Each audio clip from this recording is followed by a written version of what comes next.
Hey guys, this is Bruce. Welcome to another episode of ConvoCourses. I'm going to be talking about what does the military call ISOs? Like who's the ISOs?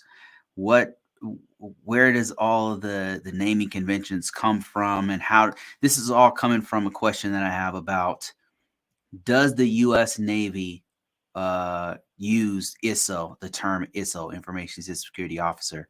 And what about the Army and the Air Force? Is it different for each service? Oh my gosh, that's the question. But before I start, you guys should know if you're trying to get deeper into this community, if you're trying to learn more stuff, you're trying to invest in yourself, if this is the time to do it. So right now I've got all kinds of discounts and getting the courses. I got free stuff that you can downloadable templates. I've got books for 99 cents. I've got bundle packages and all that kind of stuff. If you're interested in that kind of thing, then check in the link description below and check out some of those discounts and stuff. And let's get into this question. So the question is, what does the Air Force, Army, and Navy use? Do they use the term ISO? And let me just tell you the same thing I told this person. They said, what I told them was that the Department of Navy, the USMC, the Air Force, the Army, they use the term ISO usually for civil servants and contractors. And typically that's not for the actual servicemen. That being said, it's like the ISO term is a mantle, I guess is a better, like it's a work, it's a role that anybody can be in, but the actual MOS or the AFSC or the special categorization that's used in the for actual servicemen is different. They Let me kind of give you an idea. So lately they've been using this term cyber surety, for example. Let me see if I can find it. Cyber surety. Yeah. So cyber surety, where is it? Um, cyber surety. Cyber surety. It even sounds weird when I say it. Cyber surety. I don't know why they're calling it that, but that's what it is these days in the Air Force anyway. Here it is, right? Is this it? Cyber Surety. Okay, yeah, it's an Air Force term. So this is what I used to do, something like this, and it's a 3DOX3. And what do? They perform risk management framework. They fix and deploy mobile information systems, telecommunications. They monitor and evaluate systems. They protect the confidentiality, integrity, and availability of systems. They do ComSec. They do MSec. So the AFSCs and the MOSs that the Air Force and the Army and the Marines all use, it's a very broad.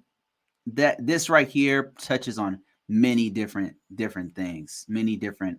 They do that so they can put you in any kind of role because they might need you to do all kinds of things. That being said, you can be in the Air Force or the Navy and be a database administrator. That might be something you do, but that's not gonna be the name that they call you when you're in the military. Or a customer service support analyst, that might be something you do. Project management, security officer. They're not gonna call it that.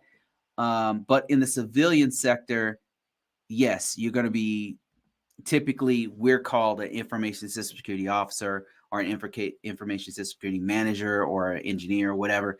It's a role that has certain tasks assigned to it, and that's different from like the FSC or MOS categories that you might have. A category is way broader, and it's not just tasks. It's like a whole bunch of stuff that you do that you're that they could put you in roles or tasks or skill sets.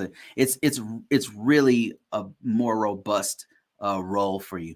Whereas when you're in a job, it's like a mantle. Like anybody can fit that. A civilian, civil servant, or a military person can fit into that role, or contractor could fit into that role.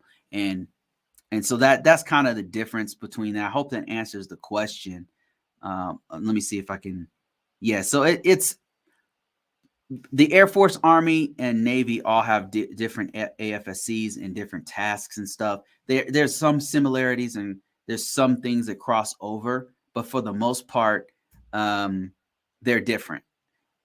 That said, all of these branches do use the term information system security officer. Now, there's other names that they've called it in the past that are a little bit different, like IAO, information assurance officer is what they used to call it. And some organizations still do call it that. Sometimes I've heard it called, I've heard them grouped together, an information security engineer with an officer. I've heard them kind of blur the lines on that one. And so some of the names that they'll use sometimes, but for the most part, uh, all of them do have some sort of an ISO type role. And I hope that answers the question. Let me see if there's another question I can answer. The other question they asked was, ever do stuff called STIGs or SCAP tool scanning, and do okay, all for DoD security and IT systems, part of RMF 8570 security stuff. Yeah, so I'm familiar with STIGs. I've done STIG stuff on this channel. I've done some SCAP stuff. Probably should do a lot more. I do get questions on that from time to time. I've got like maybe 2 videos about it where I actually walk you through how to use the STIG viewer, for example, how it works and everything. But I am very familiar with that tool. And he asked about 8570 type stuff. 8570 is something I talked about many times on this channel, also known as 8140 is what they're going to call it eventually, I guess. But that's it for this one. This one's a really short one. Thank you guys for watching. I'm going to try to do this again tomorrow. I'm going to try to do this tomorrow. That being said, catch me on the next one. Also, if you want to get deeper into this, ConvoCourses.net, link in description. And you guys can get all kinds of discounts and all kinds of free stuff, all kinds of free downloadables. That's it, guys. I'll talk to you guys on the next one.